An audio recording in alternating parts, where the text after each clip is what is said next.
कैसे इस गरीब घर जमाई ने 50 करोड़ का हीरा गिफ्ट किया, ये देखकर चौंकी मत। ये गरीब लड़का बड़े बड़े बिजनेसमैन और माफिया डॉन से जूते साफ करवा सकता है। ये किसी 7 स्टार होटल में जाकर लाखों का बिल बिना पे किए निकल सकता है। और यही लड़का 20 रुपए का नींबू पानी भी उधार में पीता है। यही है वजह कि आज पूरी दुनिया इस कहानी की दीवानी है। लोग पैसे खर्च करके इस कहानी को सुनना चाहते हैं, पर आज और अभी ये आपको मिल रही है फ्री में सुनने के लिए। इससे पहले कि ये वीडियो डिसअपियर हो जाए, नीचे दी गई इंस्टॉल लिंक पर क्लिक करके पॉकेट FM डाउनलोड कर सुनिए कि पूरी कहानी, या बने रहिए हमारे साथ। ओए आहान, सुन, तेरे लिए एक मस्त ऑफर है। एक अमीर लड़की की ब्लाइंड डेट बनने का अगर तू जीत गया तो 2 लाख मिलेंगे। आहान एक गरीब लड़का था जिसकी शादी एक खास वजह से शहर के अमीर परिवार में हो गई थी। वो अपने ससुराल में घर जमाई बनकर रहता था। वो एक ऑफिस में 8,000 रुपए की सैलरी पर काम करता था। उसकी गरीबी की वजह से ससुराल हो या ऑफिस, हर कोई उसका मजाक उड़ाता था। उन्हीं में से एक थी उसके ऑफिस में उसकी टीम लीडर रिया। मगर रिया ने जब आहान के सामने एक अमीर लड़की के साथ ब्लाइंड डेट पर जाने का ऑफर दिया तो आहान कंफ्यूज हो गया। क्या?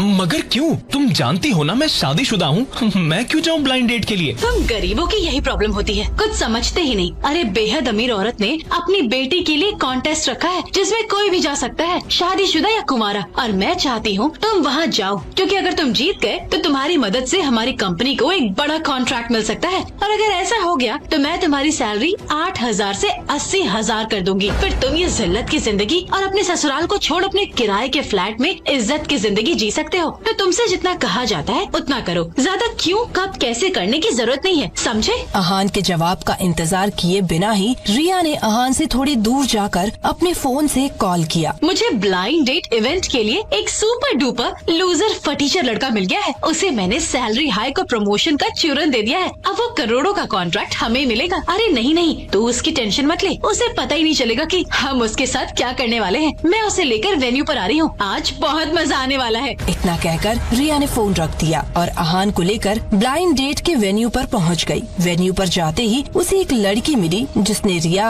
एक रूम में वेट करने को कहा और आहान को अपने साथ ले गई। अगर आप चाहें तो इन कपड़ों में से कोई कपड़े पहनकर इवेंट में जा सकते हैं। कहीं ऐसा ना हो कि आपके कपड़े देखते ही आपको रिजेक्ट कर दें।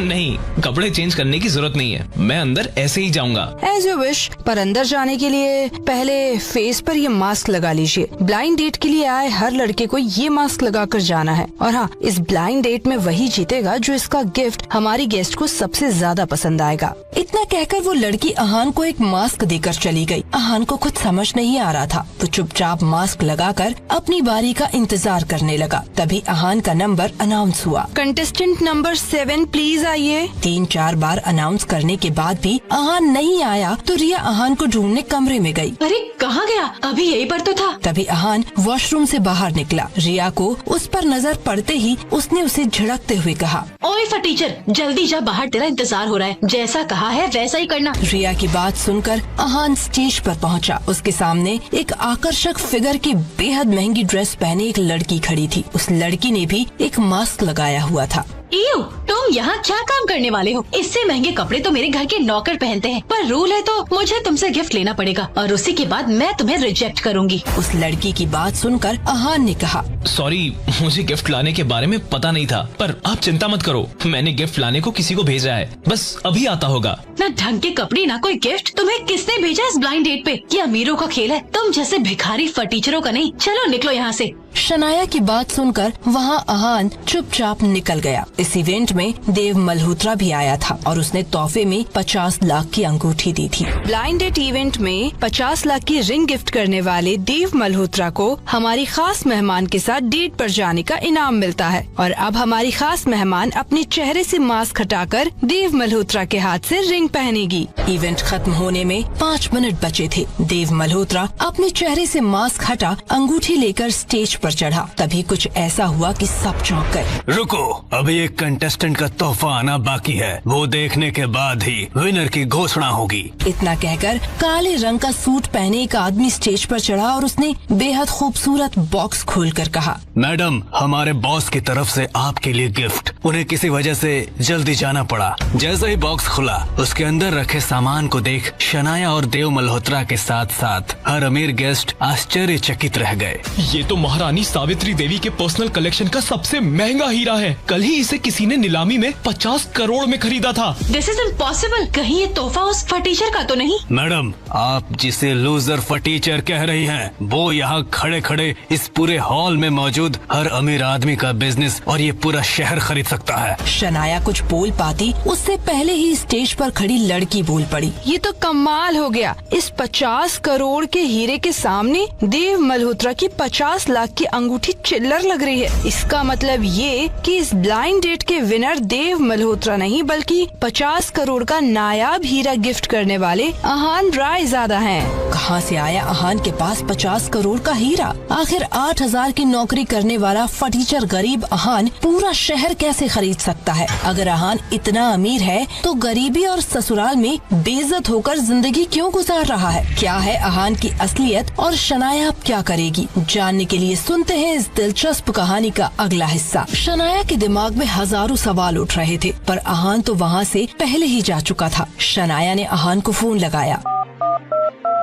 आपके द्वारा डायल किया गया नंबर अभी आउट ऑफ कवरेज एरिया है, कृपया कुछ समय बाद डायल करें। जब आहान का फोन नहीं लगा तो शनाया ने घर पर कॉल किया और वहाँ से पता चला कि आहान घर पर भी नहीं पहुँचा। आखिर आहान गया कहाँ? और ये 50 करोड़ का हीरा उसके पास आया कहाँ से? मुझे आहान के सच को जल्द से जल्द पता करना होगा। इसके बाद शनाया जल्दी से इवेंट से निकल गई, पर उसे समझ नहीं आ रहा था कि आहान को कहाँ ढूंढे। उधर दूसरी तरफ आहान की टीम लीडर रिया और देव मल्होत्रा को भी अभी तक यकीन नहीं हो रहा था कि आहान ने 50 करोड़ का महारानी का खास हीरा तोहफे में दिया है और आहान के हीरा देने की वजह से उसका पूरा प्लान चौपट हो गया था। वो देव मल्होत्रा के पास गई। ये कैसे पॉसिबल है कि वो 2 कौड़ी का 8,000 सैलरी वाला आहान 50 करोड़ का हीरा देकर ऐसे ही चला गया? देव, तुम यहाँ खड़े खड़े क्या सोच रहे हो? कुछ बोलो। अगर मेरा काम नहीं हुआ ना तो तुम्हें भी शनाया नहीं मिलेगी। फिर बैठे बैठे उसकी याद में आंसू बहाते रहना जिंदगी भर। रिया, मैं ये सोच रहा हूँ कि सबसे पहले हमें आहान का सच जानना होगा और सच जानने का एक ही तरीका है। क्या तरीका है आहान का सच जानने का? हमारे पास टाइम नहीं है। अगर हमसे पहले शनाया उसके परिवार तक आहान पहुँच गया तो पूरा खेल खत्म।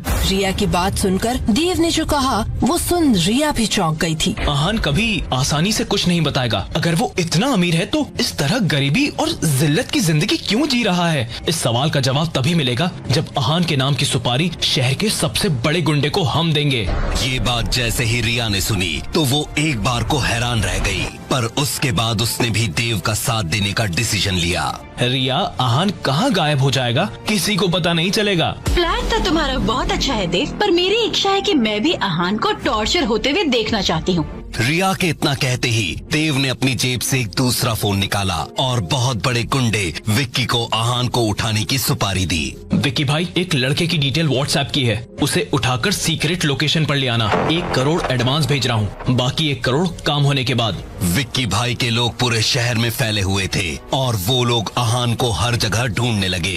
इस बात से बेफिक्र आहान एक नींबू पानी वाले के पास खड़ा था। उसने अपनी जेब में हाथ डाला तो उसमें पैसे नहीं थे। वो दुकान वाले से रिक्वेस्ट कर रहा था कि तभी वहाँ एक गाड़ी आकर रुकी और उस गाड़ी में शनाया की दोस्त रूपल बैठी थी। अरे आहान, अपने ससुराल की थोड़ी तो इज्जत रखो। उधार में नींबू पानी पी रहे हो। चलो आज हमारे साथ चलो, तुम्हें कुछ ऐसा पिलाते हैं कि तुम्हें जन्नत दिख जाएगी। आहान की गरीबी की वजह से रूपल को आहान से नफरत थी और वो हमेशा आहान को जलील करने का मौका देखती रहती थी। वो तो चाहती थी कि शनाया जल्दी से आहान को तलाक देकर किसी रईस से शादी कर ले। आज रूपल आहान को सड़क पर उधार में नींबू पानी पीते देख लेती है और फिर उसका मजाक उड़ाने लगती है। आहान, माना तो गरीब फटीचर है तो क्या हुआ, है तो तू शनाया का पति। तो मेरा इतना तो फर्ज बनता है ना कि रोज कुत्ते के खाने पीने का इंतजाम करती हूँ। आज तुझे कुछ खिला पिला दूंगी, तुझे शहर के सबसे महंगे होटल में ले जाऊंगी, जहाँ जाने का तू सपना भी नहीं देख सकता।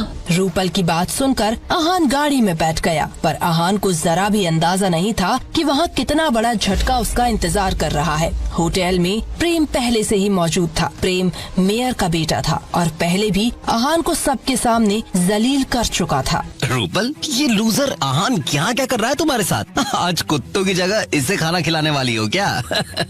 यार प्रेम, मैं इसे यहाँ लेकर आई हूँ ताकि इसे भी पता चले कि हम जैसे अमीर लोग कैसे खाते पीते हैं। इसे इसकी असली औकात तो पता चले कि जितना ये महीने भर में कमाता है उतने की यहाँ एक डिश भी नहीं आती। वेटर, इधर आना, आज हम कुछ स्पेशल मंगवाएंगे। अगले ही पल वेटर ऑर्डर लेने आ गया। Yes ma'am. मगर अहान ने देखा कि वेटर ने खड़े खड़े मैनेजर को आवाज दी है और जैसे ही मैनेजर ने अहान को देखा तो उसके हाथ से मेन्यू कार्ड गिर गया। सर आप यहाँ? आई एम सॉरी सर, मैंने आपको देखा नहीं। बस 2 मिनट में मैं वापस आता हूँ। मैनेजर वहाँ से चला गया मगर रूपल और प्रेम हक्के बक्के रह गए। उन्हें समझ नहीं आ रहा था कि अभी यहाँ क्या हुआ। अहान, ये मैनेजर तुम्हें सर क्यों बुला रहा था? क्या मतलब, तुम इस होटल में पहले भी आ चुके हो? जल्दी ही समझ में आ जाएगा। कुछ ही देर में वेटर एक बेहद खूबसूरत बॉटल लेकर आया। ऐसी बॉटल रूपल और प्रेम ने कभी भी नहीं देखी थी। मैनेजर ने बॉटल खोली और ग्लास में ड्रिंक बनाकर अहान को दे दी। ये लीजिए सर, फ्रांस से आपके लिए स्पेशल मंगवाई हुई ड्रिंक। प्रेम की नजर जब बॉटल पर लिखे प्राइस पर पड़ी तो वो बौखला गया। 12 लाख की बोतल, इसका पैसा क्या तेरा बाप भरेगा? अहान बिना कुछ कहे मुस्कुराने लगा। अगले ही पल मैनेजर ने कहा, सर को इसके पैसे भरने की जरूरत नहीं है। मतलब? नींबू पानी उधार मांगने वाले अहान से मैनेजर ने 12 लाख की ड्रिंक के पैसे क्यों नहीं लिए? मैनेजर अहान को सर क्यों कह रहा था? रूपल और प्रेम अहान से ये सब पूछ पाते उससे पहले ही अचानक होटल में 2 हट्टे कट्टे गुंडे पहुँचे और अहान के मुँह पर कपड़ा डालकर उसके सर पर मुक्का मारा और उसे उठाकर बाहर निकल गए। ये सब कुछ इतने जल्दी हुआ कि न अहान को कुछ समझ आया और न ही रूपल और न ही प्रेम को। ये सब क्या हो रहा था? कौन थे वो लोग और अहान को उठाकर क्यों ले गए? मुझे तो कुछ समझ नहीं आ रहा है रूपल। पहले ये महंगी ड्रिंक और अब अहान का किडनैप, ये सब चक्कर क्या है? रूपल होटल से जल्दी से निकली और सीधा शनाया के घर की तरफ गाड़ी बढ़ा दी। उधर वो गुंडे अहान को लेकर एक सुनसान गोदाम में लेकर पहुँचे जहाँ से विकी भाई अपना गैंग चलाता था। रिया और देव मल्होत्रा पहले से वहाँ पर मौजूद थे। अहान के हाथ पैर बंधे थे और उनका मुंह भी अभी कपड़े से ढका था और विकी भाई और उसके सारे गुंडे अहान को मार मार कर अधमरा करने के लिए तैयार खड़े थे। तभी देव ने कहा,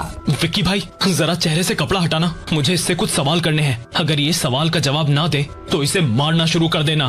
देव की बात सुनकर विकी भाई ने अहान के चेहरे से कपड़ा हटाया और जैसे ही कपड़ा हटाया कुछ ऐसा हुआ जो कोई सोच भी नहीं सकता था। अरे बॉस, आप बॉस मुझे माफ कर दो। आपकी सुपारी मैंने नहीं ली थी, मेरे आदमी ने ली थी। वो नया है और आपको पहचानता नहीं। प्लीज प्लीज मुझे माफ कर दो। विकी भाई जैसे खतरनाक गुंडे को अहान के पैरों में गिड़गिड़ाते हुए देख, माफी मांगते देख रिया और देव सन्न रह गए। ये विक्की भाई अहान को एआर बॉस क्यों कह रहा है और इससे माफी क्यों मांग रहा है? 50 करोड़ का हीरा, 12 लाख की ड्रिंक और गुंडे का अहान के पैरों में गिरकर माफी मांगना। आखिर क्या है अहान का सच? कौन है अहान? एक गरीब फटीचर घर जमाई, कोई अमीर आदमी या कोई डॉन? और अगर अहान इतना खतरनाक है तो वो इतनी बेइज्जती वाली जिंदगी क्यों जी रहा है? जानने के लिए अभी डाउनलोड कीजिए सारे रिकॉर्ड तोड़ देने वाली जबरदस्त कहानी सीक्रेट अमीरजादा, अब हिंदी में सिर्फ और सिर्फ पॉकेट FM पर। Download pocket FM app free.